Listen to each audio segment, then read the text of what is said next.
ఈ విశ్వమంతా వ్యాపించి ఉన్న పరమేశ్వరుడు అనేక పుణ్యక్షేత్రాల్లో లింగ రూపంలో భక్తులకు దర్శనమిస్తాడు. అలాంటి మహిమాన్వితమైన క్షేత్రాలలో ఆంధ్రప్రదేశ్లోని విశాఖపట్టణానికి సమీపంలో ఉన్న పంచదార్ల గ్రామంలోని ఉమాధర్మలింగేశ్వర స్వామి ఆలయం ప్రత్యేకమైనది. ఫణిగిరి పర్వతం దిగువన ఉన్న ఈ క్షేత్రానికి గొప్ప స్థల పురాణం ఉంది. ఒకప్పుడు ఇక్కడ వర్ధమాన లింగం ఉండేదని పురాణాలు చెబుతాయి. కాలగతిలో అది మరుగున పడిపోయింది. ఆ సమయంలో యమధర్మరాజు ఒక అనారోగ్య సమస్యతో బాధపడుతూ ఈ ప్రాంతానికి వచ్చి ఆ లింగాన్ని పునఃప్రతిష్ఠించి భక్తితో పూజించాడని కథనం. యమధర్మరాజే ప్రతిష్ఠించిన లింగం కావడంతో ఈ స్వామికి ధర్మలింగేశ్వర స్వామి అనే పేరు ప్రసిద్ధి చెందింది.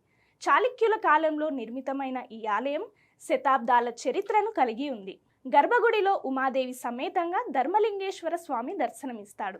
ఆలయ పరిసరాల్లో నిరంతరం ప్రవహించే పంచదారల జలధారలు ఈ క్షేత్రానికి మరింత పవిత్రతను అందిస్తున్నాయి. ప్రతి సోమవారం అభిషేకాలు, మాస శివరాత్రి ప్రత్యేక పూజలు, మాఘమాసంలో మహాశివరాత్రి జాతర ఎంతో వైభవంగా జరుగుతాయి.